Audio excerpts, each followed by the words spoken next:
ഗവർണറുടെ കാരണം കാണിക്കൽ നോട്ടീസ് ചോദ്യം ചെയ്തുള്ള ഹർജിയിൽ വിസിമാർക്ക് ആശ്വാസം. നോട്ടീസിന് മറുപടി നൽകാൻ വൈസ് ചാൻസലർമാർക്ക് കൂടുതൽ സമയം അനുവദിച്ചു. വിസിമാരുടെ എതിർപ്പ് ചാൻസലർ പരിഗണിക്കണമെന്നും ഹൈക്കോടതി വ്യക്തമാക്കി. വിശദാംശങ്ങളുമായി അശ്വതി ചേരുന്നു. അശ്വതി, വിസിമാർക്ക് കൂടുതൽ സമയം അനുവദിച്ചിരിക്കുന്നു. എന്തൊക്കെയാണ് കോടതിയുടെ തീരുമാനം? ഫിജി KTU വൈസ് ചാൻസലർ നിയമനം സുപ്രീം കോടതി റദ്ദാക്കിയതിനെ തുടർന്നാണ് ഈ ചാൻസലറായ ഗവർണർ മറ്റ് സർവകലാശാല വിസിമാർക്ക് നിയമനം സംബന്ധിച്ച കാരണം കാണിക്കൽ നോട്ടീസ് അയച്ചത്. വിസി സ്ഥാനത്ത് തുടരാനുള്ള യോഗ്യതകൾ വിശദീകരിക്കണമെന്ന് ആവശ്യപ്പെട്ടുകൊണ്ടായിരുന്നു ഈ നോട്ടീസ്. ഇത് ചോദ്യം ചെയ്താണ് വിസിമാർ ഹൈക്കോടതിയെ സമീപിച്ചത്. ഏകദേശം 1 വർഷത്തോളം നീണ്ട വാദങ്ങൾക്കൊടുവിലാണ് ഇപ്പോൾ ഹൈക്കോടതി വിധി പറഞ്ഞിരിക്കുന്നത്.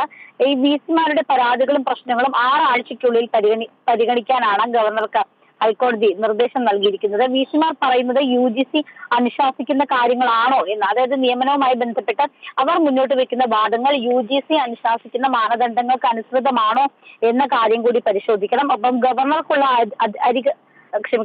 ഗവർണർക്കുള്ള അധികാര പരിധിയിൽ നിന്നുകൊണ്ടുള്ള തീരുമാനങ്ങൾ എടുക്കണം എന്നാണ് ഹൈക്കോടതി ഇന്ന് പറഞ്ഞിരിക്കുന്നത്. ഗവർണർ എടുക്കുന്ന തീരുമാനം വൈസ് ചാൻസലർമാർക്ക് എതിരാണെങ്കിൽ അവർക്ക് കോടതിയെ സമീപിക്കാൻ 10 ദിവസത്തെ സാവകാശം നൽകാനും കോടതി നിർദ്ദേശം നൽകിയിട്ടുണ്ട്.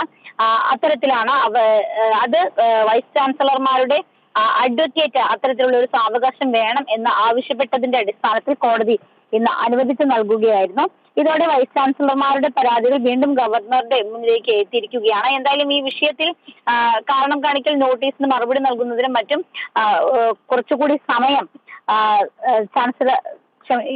സമയം നൽകിയിട്ടുണ്ട്. എന്തായാലും ഇത് തീർച്ചയായിട്ടും വിസിമാർക്ക് ആശ്വാസം നൽകുന്ന ഒരു വിധി തന്നെയാണ് ഹൈക്കോടതിയുടെ ഭാഗത്തു നിന്നും ഉണ്ടായിരിക്കുന്നത്. ഫിജി. ശരി അശ്വതി.